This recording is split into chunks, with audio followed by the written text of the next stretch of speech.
1950s and early 60s, the Cold War between the Soviet Union and the United States took an ominous turn which shocked the American people. Wait a minute. They put a satellite in orbit around the Earth? I think I said something like, golly gee, son of a gun. I didn't really say it that way, but similar. A group of us actually climbed to the top railings of the test stands and watched Sputnik go over as a white dot going across the sky like a meteor. And of course, all it was doing was going beep, beep, beep, beep. But hey, they put it up there, you know. The new strategic high ground was space. And the Russians continued to chalk up an impressive list of firsts. They had launched the first man, Yuri Gagarin. They had launched the first lady, and they were really in all areas way ahead of us. So we said, we better get cracking. The Russian space program called for a response.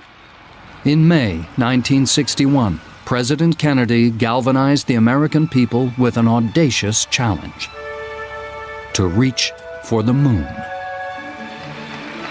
We choose to go to the moon in this decade and do the other things, not because they are easy, but because they are hard.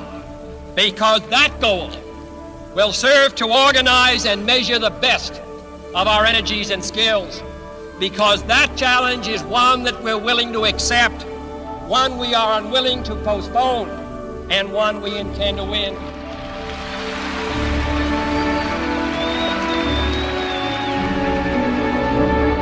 I was so proud of him, I was jumping out of my pants, practically. I mean, and I was so excited because I knew I was going to be able to be a part of it.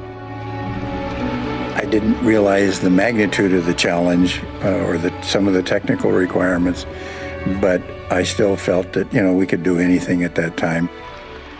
We were all young. We didn't know what failure meant, and we knew we could do it. Reality sets in for a moment and say, well, how are we going to do that? 10 years? That's a short time. And so it was a mixture of exhilaration and maybe even depression to think about how you're going to do this. To many, Kennedy's goals seemed almost impossible. But the president knew more than he was letting on. The key to his confidence lay in a small town in Alabama.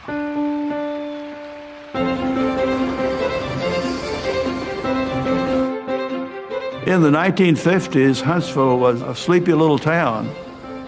When I first came here, the population was about 18,000 people. Soon, we newcomers outnumbered the old-timers. It was a happy time. Among the newcomers was an unlikely group of people with a valuable set of skills: German rocket engineers. Led by Wernher von Braun, the Germans had already mastered the basics of rocket propulsion. During World War II, they built the V-2, the world's first ballistic missile. Engineer Konrad Dannenberg. When we came to the United States, we brought with us the V-2, all the plans for the V-2. The people in the United States were very impressed by the capability of the V-2.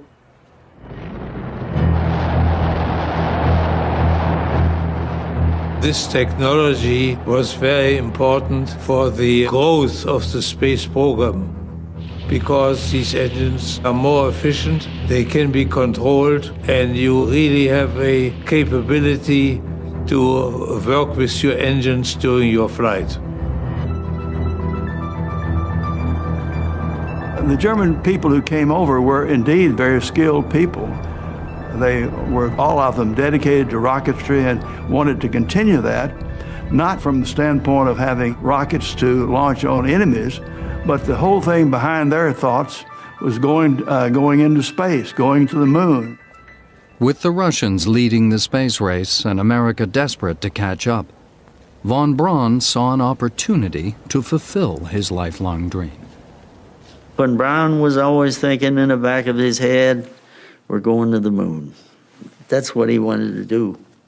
And it infused everybody. We all wanted to go to the moon. All you had to do was talk to him 5 minutes and you were ready to go. He was very charismatic. You know, he could sell a refrigerator to an Eskimo.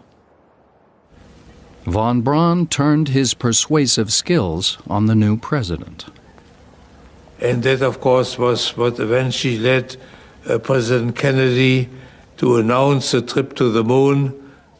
I'm sure he had been influenced by Wernher von Braun. Even before Kennedy's announcement, von Braun's team was designing a family of rockets they called Saturn.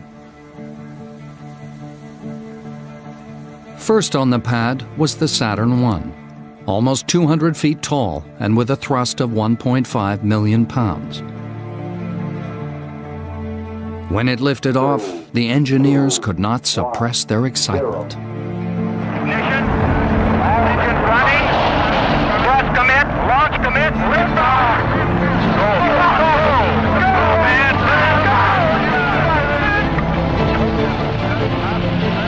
The Saturn I successfully demonstrated the key technique, which would be vital in building a much larger moon rocket. This was the concept of staging, in effect stacking multiple rockets one on top of the other. If you tried to go to orbit with all one stage, the amount of fuel and the size of the engines required would have to push the entire weight of that first stage to that full velocity. They learned that through analysis that the best way to do it was to get to orbit using multiple stages. So that the first stage would give you a certain amount of what they call delta V, change in velocity from 0 to a certain speed, and then you would drop off that whole stage, all of its tanks, all of its engines, and all the weight associated with it, so the second stage had much less mass to push. But to go beyond Earth's orbit would require more than 2 stages.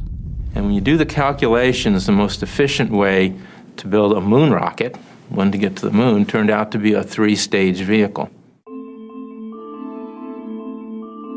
On paper, the 3-stage concept looked like this. Stage 1 would have a cluster of 5 engines, the likes of which had never been built before, called the F1. On liftoff, each one would need to burn almost 3 tons of fuel a second, just to lift the enormous rocket off the pad.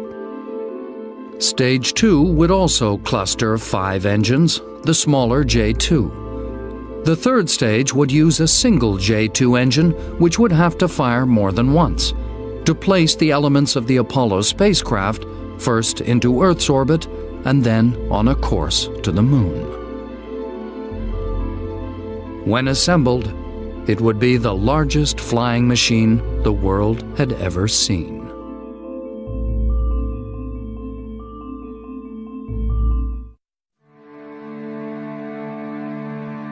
On paper, the Saturn V was capable of taking men to the moon. But could drawings be successfully turned into reality? The first stage of the giant rocket would be the largest. It needed to provide the initial thrust to lift the vehicle off the pad to a height of around 35 miles. The cluster of F1 engines designed to do this would require a huge leap forward in technology. Although they'd only burn for 2.5 minutes, the pipes and valves would have to withstand immense pressures and temperatures. If successful, it would be the largest liquid-fueled engine ever flown.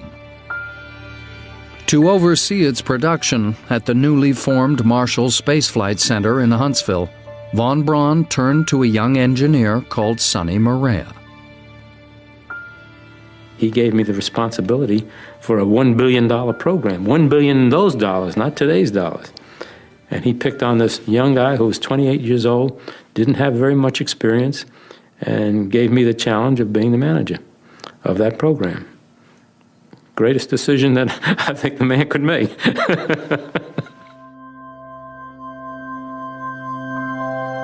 Building such a large rocket engine would also require a test facility on a similar scale.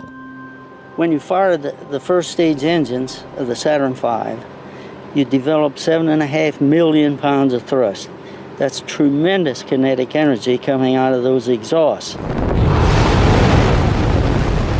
And of course, you couldn't let it project the exhaust directly in the ground because pretty soon your test stand would fall over. So instead, you use a flame bucket to catch the exhaust gases and then deflect them outward. The huge amounts of energy unleashed posed problems for those living nearby. Under certain weather conditions, the shock waves from the engines would become trapped close to the ground and travel a long way cross-country. In fact, the first few firings, we were breaking windows in downtown Huntsville, which is over the hills to the rear here, and we knew we couldn't keep doing that very long or we're going to lose the support for the space program in the city of Huntsville. But the tests had to continue, and they soon revealed something unforeseen was happening as the fuel burned in the combustion chamber. One of the big problems we ran across was the problem of combustion instability. And by that, we were dealing with rotation of the flame of the burning process within the thrust chamber of like 2,000 cycles a second. The rapidly rotating flame could destroy the whole engine in a matter of seconds. It was a showstopper, there was no question about it. We had to find a way to make the engine run stable. The thing that was so overwhelming to me was that unless we solved this problem, we would not be going to the moon with a man. Combustion instability took thousands of man-hours and many agonizing months to solve. Keep in mind that back in those days, we were designing rocket engines basically with slide rules. The answer lay in the way the fuel was injected into the combustion chamber. The solution to the problem is shown by that series of copper baffles that you see on the face of the injector. And that particular arrangement baffled the oscillations so that we now had stable combustion. So it was a very nice, unique solution to a very serious problem that was a big showstopper in the program, had it not been solved.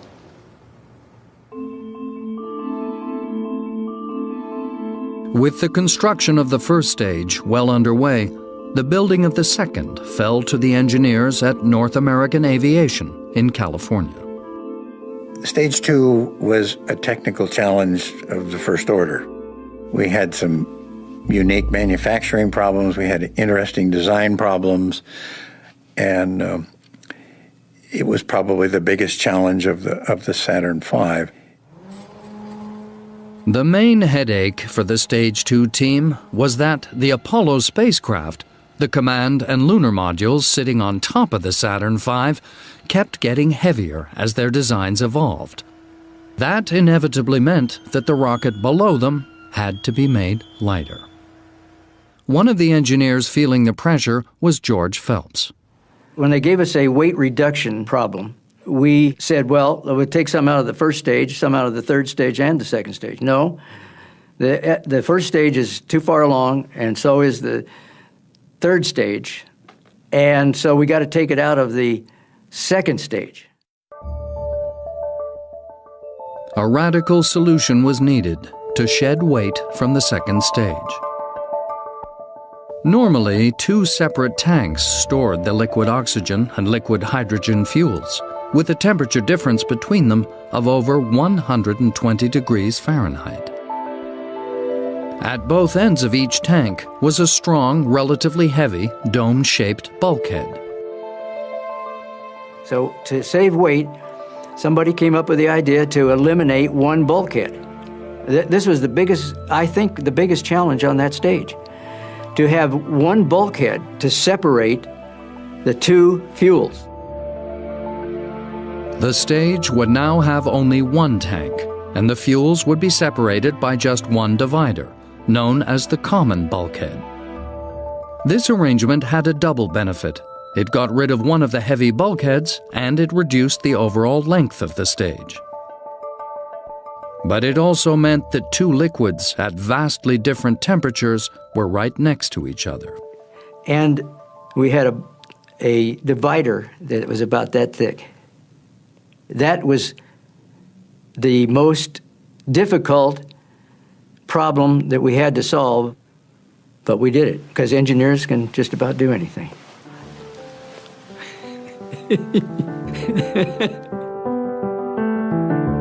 But the greatest temperature problem was not keeping the intensely cold liquid fuels insulated from each other.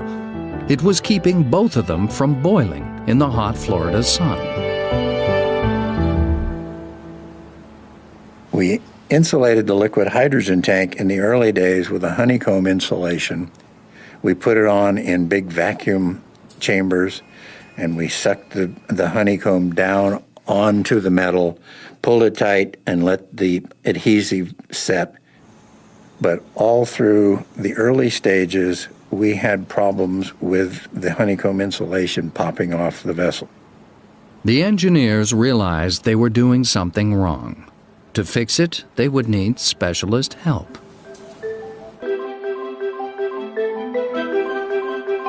We were manufacturing the vehicle at Seal Beach in Southern California. And Seal Beach is a big surfing town. And we found that the surfers had been using honeycomb insulation to make their surfboards, and they were very skilled at using it. And we finally started hiring the surfers, and they did a great job with it. The only downside of those guys was that when the surf was up, there was a big absentee problem. They were out there doing their trick. But they were a great bunch of guys, and they really brought a unique skill to the space program that I don't think we appreciated at the time until it was pretty well over.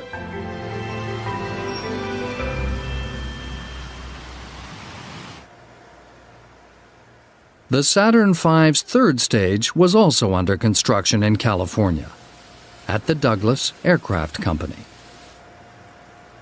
The third stage had the job of propelling the Apollo spacecraft out of Earth orbit on a trajectory to the Moon. Among the engineers working on it was Don Brinka. Well, the third stage for us at Douglas was one of the biggest stages we've ever made. It was 22 feet in diameter. As with every part of the Saturn's hardware, testing was critical in ironing out the problems which had been overlooked. We were preparing to test the third stage at our facility, and I was a director of test operations. I was responsible for all testing. I was sitting at my table in the control room, monitoring all the other events that were going on and watching for any problems and following the countdown. The stage was fully tanked and fully pressurized. We were progressed satisfactorily up until the point moments before ignition, and when we had a component fail.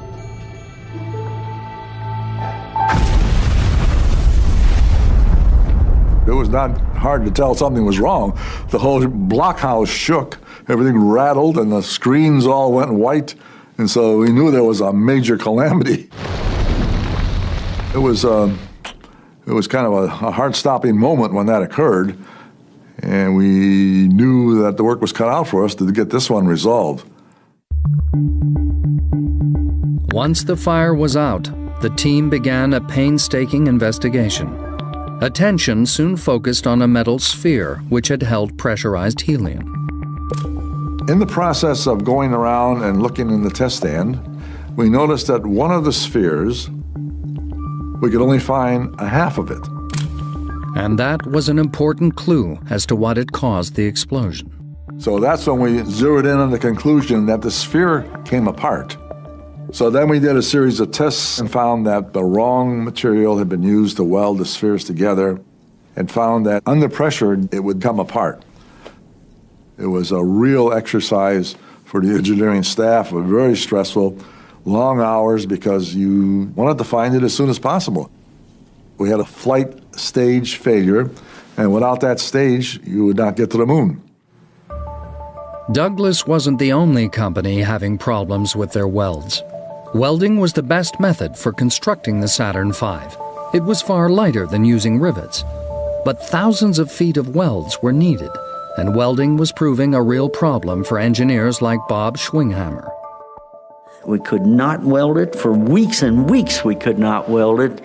And you know, they kept telling me, if we don't solve this problem, there won't be a Saturn V.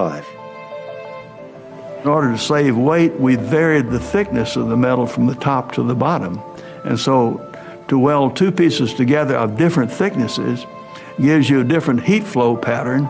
It makes the welding all the more difficult. And what we had to do was tear into the welding machines and redesign them ourselves. You know, one thing after another came up, and there were problems you had to solve, and they were new things. That was unplowed ground. Other people had never had to do that, and so we found out and figured out ways to do it. With time and perseverance, the rocket engineers solved problem after problem. However, time was a luxury the Apollo program did not have.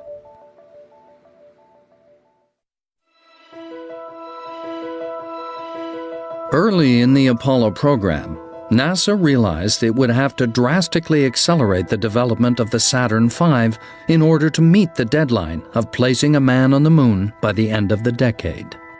NASA headquarters had made the proposal to skip one of the missions that von Braun had initially proposed, and to go what later on became as the all-up concept. And what that meant was that we take all the stages and we take them to Cape Kennedy, we stack them, pile them up on each other, and then we would run the test. Well, the risk of all-up testing is that if anything failed, any part failed, we would lose the vehicle.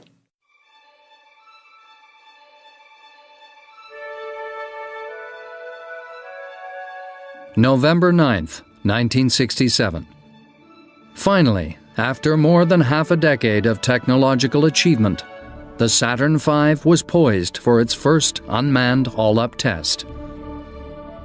The flight would be known as Apollo 4.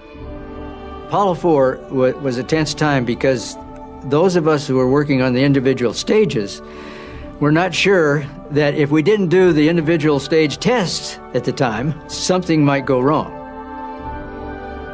Testing to date had been successful, and so we had reason to believe that everything would work. But always there's a little something that happens you never know about. I looked at it and I remember thinking, you know, my God, we've done this. We've gotten it built and we've got one ready to fly. It's probably got 1 million pieces in it, and they all got to work at the same time. Liquid hydrogen tank in the second stage now pressurizing. T-minus 60 seconds and counting. T-minus 60. I was in awe of what was going on because I realized that not only was my F1 engine so important, but so many other systems went through that same sort of experience. They all had their major unknowns. They all had their teams that had to do their jobs perfectly, or that vehicle would not work. T-minus 50 seconds and counting. We have transferred to internal power. The transfer is satisfactory. As it comes up to ignition point, you're trying to run over in your mind all the things that you thought might need checking. Again, you know, well, I think this is okay, and yeah, it has to be. We checked it so many times. We knew the countdown was going down. We knew what time they were supposed to launch, so we were all just transfixed on the launch pad. 15, 14, 13, 12, 11, 10, 9. Ignition sequence starts. 5, 4. We have ignition. All engines are running. We have liftoff. We have liftoff at 7 a.m. Eastern Standard Time. The tower has been cleared. The tower has been cleared.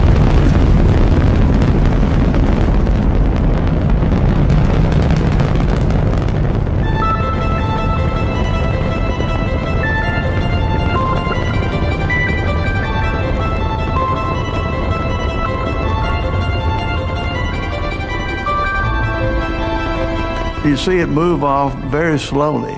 Oh, what's wrong? It's never going to go. Come on, go, go, go, go. You want to coax it, get off of there. You say, my God, that's, thousands of tons, and it's moving so slow you think it's going to fall over.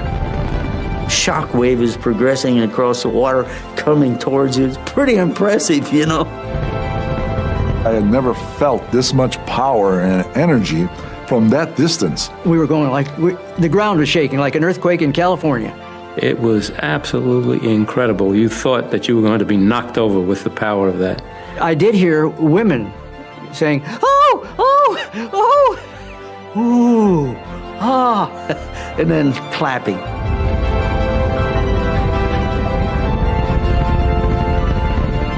It was the dawn of a new era in spaceflight. With 5 engines guzzling 15 tons of fuel a second to generate 160 million horsepower, the 6.1 million pound Saturn rocket soared skyward. I was, so nervous when the ignition was on the first stage, took off, and it fired properly, and that was wonderful. And then all I'm worried about is what are we going to do after first stage burns out? Is ours going to start?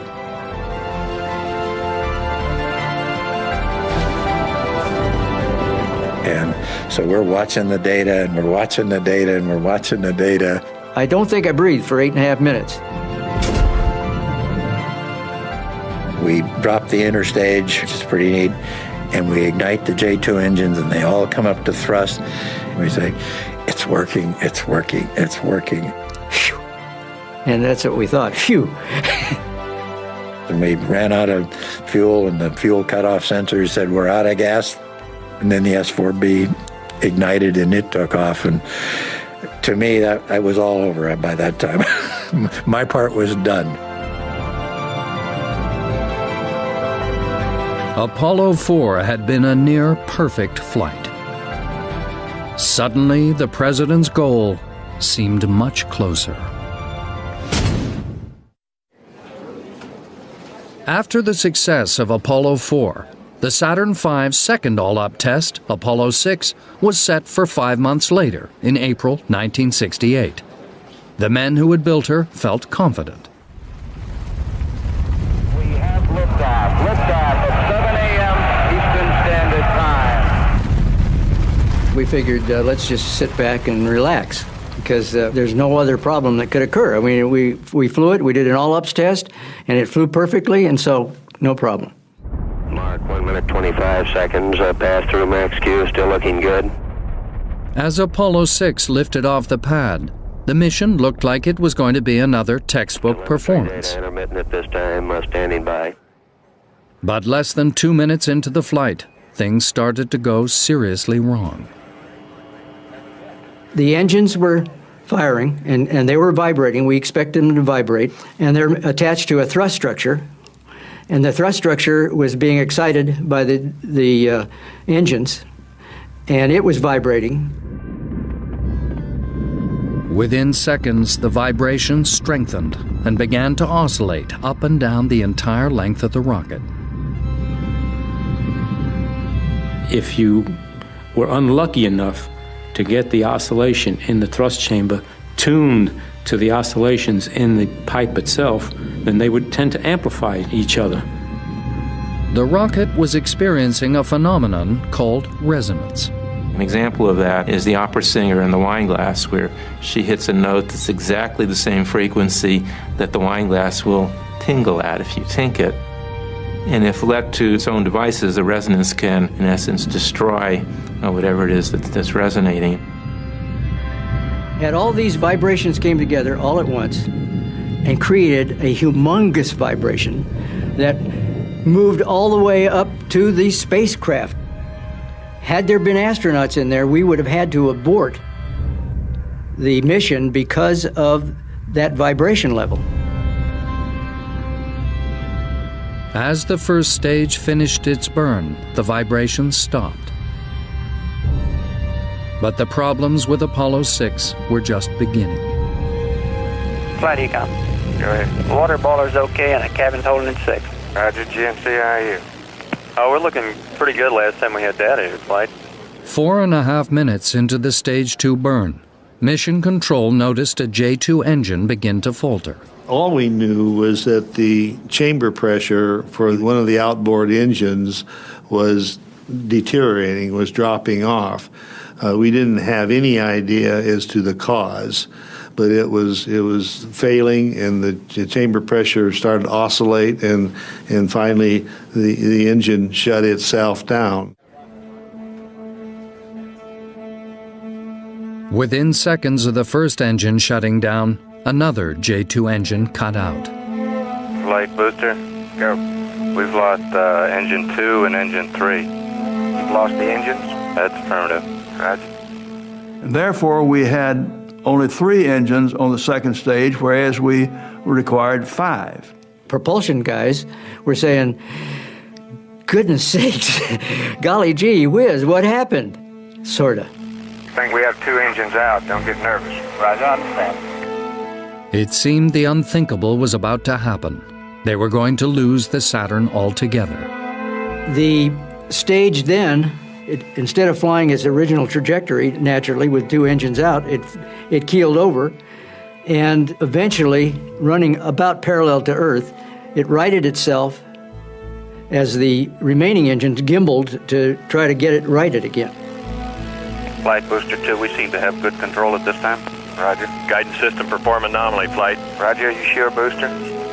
It was a close call, but Apollo 6 managed to limp into orbit. Roger. Immediately, the head scratching began. We were highly disappointed and knew that we had a lot of work to do to diagnose the problem and resolve it before the next launch. The resonance effect proved relatively easy to fix. What we did was, in the subsequent stages, we put a what we call an accumulator in there, which is nothing more than a shock absorber, like you have in your car. So we put the accumulator in there, which is a pressure vessel, and solved that problem. But what about the second stage? Why had 2 engines suddenly failed? Sifting through the data, the fault was narrowed down to a small flexible pipe which fed fuel to the augmented spark igniter. The spark igniter was a crucial part of the Saturn V engines. Like a spark plug, it ignited fuel from the flexible pipe, which in turn lit the main engine. During the flight of Apollo 6, the pipe feeding fuel to the spark igniter had ruptured. Without an ignition source, the J2 engine began to splutter and then shut down altogether. It was a failure the engineers had never seen before, despite all their tests. When you tested it on the ground, ice would form because the hydrogen was so cold, and freeze and make the line actually be a stiff line. But as one flies into space, and eventually there is no moisture, and therefore there's no ice to form and nothing to dampen the vibration of the spark igniter. The vibrations had led to the line flexing and rupturing. We figured out if it's rigid on the ground and didn't have to be flexible when we're flying, and so we put a solid pipe in, and that solved the problem. But why had the second engine failed so abruptly? The fact that the second engine shut down all by itself with no other indication was a complete surprise. We had no idea at the time it occurred that there was anything wrong with the way it was operating. Actually, there was nothing wrong with the way it was operating. The reason for the failure was somewhat embarrassing. The computer sensed that there was a problem with an engine, so it commanded that engine to shut down. But the signal never reached the faulty engine where the pipe had ruptured. Instead, it shut down a perfectly healthy engine. We didn't realize, but the wiring for the 2 engines had been crossed. A simple mistake had almost wrecked the flight of Apollo 6, but at least the fix was easy. And so what we did was we made sure that the wirings were shortened so that they couldn't cross. So that's what we did. The near failure of Apollo 6 came at a bad time. In 1968, the possibility of America being upstaged by the Russians was still very real. NASA felt they couldn't delay any further. The third flight of the Saturn V would carry astronauts not to orbit the Earth, as everyone had expected, but to orbit the Moon. In December 1968, with little more than a year to the end of the decade, the race for the Moon was intensifying. Despite the near loss of Apollo 6, NASA was pushing ahead with Apollo 8, the third flight of the Saturn V and the first to carry a crew. Well, Apollo 8 launch was a bold move again because there's always a possibility of another problem occurring, but NASA felt that they were ready for it. We felt we were ready for it. So I believe it was a step that had to be taken if we were going to get to the Moon. We were determined to make the Apollo 8 flight, and we put lots and lots and lots and lots and lots and lots of hours in order to meet that flight. I recall I'd leave for work about 6 in the morning and I'd get home at 8 or 9 or 10 o'clock at night. And, you know, my kids were asleep by this time. My wife wasn't speaking to me probably. I think most of the wives felt that we had a mistress, and we did. And it was this launch vehicle. With the years of toil and testing behind them, it was time for the engineers to place their vehicle in the hands of the astronauts. Frank Borman, along with Bill Anders and Jim Lovell, were the crew selected for the flight of Apollo 8. For the engineers, now came the realization that human lives were at stake, and for some, it was an uncomfortable prospect. When we got right up to the point of launching astronauts, then all the fears and worries really came into existence. You worried along the way, but you realized that no human life was at risk at that moment. But suddenly, when you're coming up to your final flight review time, you realize that there were 3 lives that were depending on whether you and your team did their work properly and understood what they were doing. And I'll never forget the one meeting that I had where Frank Borman was in the meeting with us.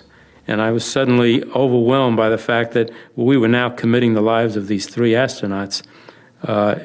And so during my presentation, I may not have come over exactly overconfident. And Frank Borman picked up on that. And as we broke for lunch, he grabbed onto my shoulder going out the door of the room, and he said, "Sonny," he says, "you guys have done the best job you possibly can do. We followed the program. We understand what's going on. We know what the risks are, and we're prepared to take them. Don't sweat it. We're ready to go." And that made me feel great. That was probably the greatest moment in my life during that program.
I remember when I drove away from the Launch Control Center after the launch and I looked out at the pad and it was gone. And I actually felt like I lost one of my kids. It was just, a tragic loss to me. And I never felt that way about any of the subsequent launches. But that one, a piece of me went up and went downrange and fell in the Indian Ocean somewhere.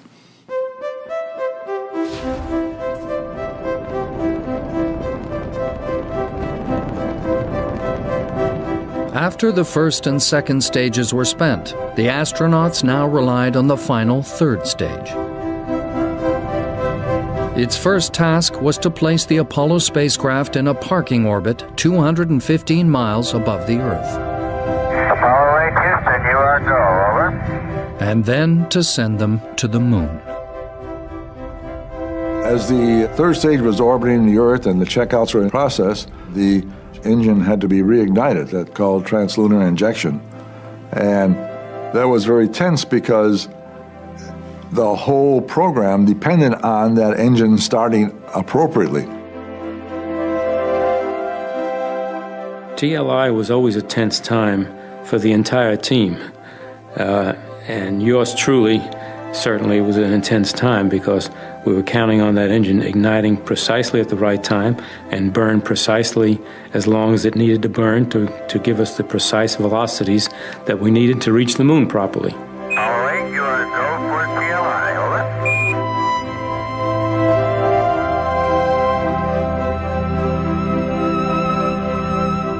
over. With the translunar injection burn successfully completed, the crew began the 3-day cruise to the moon. The job of the Saturn V was over. For each 2-week Apollo mission, the rocket fired for less than 15 minutes. But for those involved in building it, the journey had taken the best part of a decade, and those years would remain with them for the rest of their lives. I'm 94 years old right now, but I still look fondly about the good old days when we worked on the Apollo Saturn program with Wernher von Braun. It was one of the highlights of my career. Some of the problems that we solved and the solutions were so elegant. It just brings tears to your eyes sometimes when you think of, that was the problem and this is how we solved it, and we solved it really well. It was such an incredible thought that man could leave the planet and actually go to the moon that man has been looking at for thousands of years, and then you say, we're up there.